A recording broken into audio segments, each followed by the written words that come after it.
เงินคำเป็นของนอกกายบ่ตายก็หาได้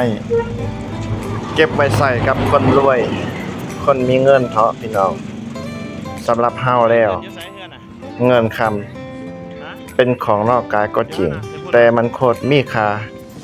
กับเฮาเลยบ่ซั้นแล้วทุกวันนี้เฮ็ดเวียกงกๆกับเพื่อเงิน ถ้าบ่มีเงินอยู่บ่ได้พี่น้องเอ้ยคำว่าเงินตกใส่เล็กเล็กกะบินคำว่าเงินตกใส่หินหินกะลอยคำว่าเงินตกใส่หอยหอยกะอาตัวพี่น้องเนาะโอ้ยสู่งานคือเก่าพี่น้องเอ้ยมื้อนี้เฮาก็มาตัดบ้อนเพื่อเอาไปต้มเนาะเอาไปต้มแล้วก็ให้หมูกินเฮาเป็นทาสหมูเนาะโอ้ยหมูนี่โคตรสบายเลยพี่น้องเอ้ยบ่ทายเฮ็ดหยังอยู่คอกนอนหลับสบายตื่นมาก็ถ้ากินอย่างเดียวว่าได้เฮาก็มีหน้าที่ไปตัดเอามาฮอดบ้านฮอดเรือนแล้วก็แล้วเนาะนอกจากนี้เป็นหน้าที่ภรรยาเป็นผู้ตัดเป็นท่อนแบบนี้เพื่อเอาไปลงหม้อต้มให้เปื่อยแล้วก็นำห้ำแกบนี่แหละเนาะเอามาคนแล้วก็ให้หมูกินเนาะโอ้ยหมูกินแซ่บคักเด้อพี่น้องเนาะหลังจากสำเร็จแล้วเฮาก็คนกับห้ำเรียบร้อยภรรยาก็หิวไปและปักห้วยพุ่นแหละเนาะใต้ครัวนี่ครับไปเนาะเลี้ยวซ้ายเป็นร้านอาหารบางต้นเดือนะยามฮ้อนก็มาพักมาพรหย่อนใจได้เด้อเนาะ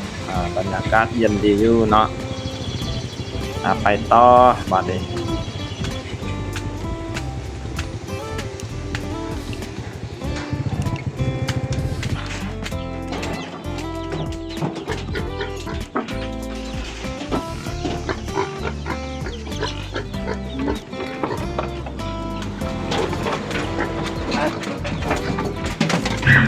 ก็บ่เลี้ยงหมูหลายมีแต่2-3 โต4 โตโอ้เบิ่งพี่น้องกินแซ่บครับ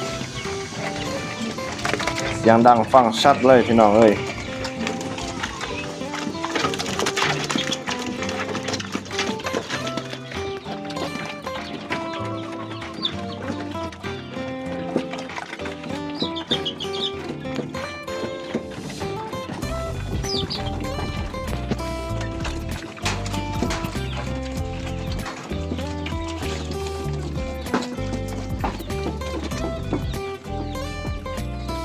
ดอกมากันจ้ะ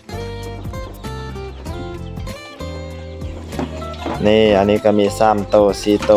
มีหมูน้อยเด้พี่น้องอยู่ไกลอยู่ไทยอยู่เวียดนามอยู่สหรัฐอยู่สปอร์ตจีนมาเยี่ยมมายามกันสิคาปิ้นให้กินเด้อ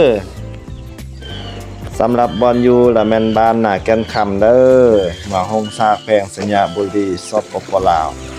เป็นเผ่าอิวเมียนเด้อจบคลิปแล้วขอบใจพี่น้องที่รับชมเด้อขอให้อยู่ดีมีแรงหมดทุกท่าน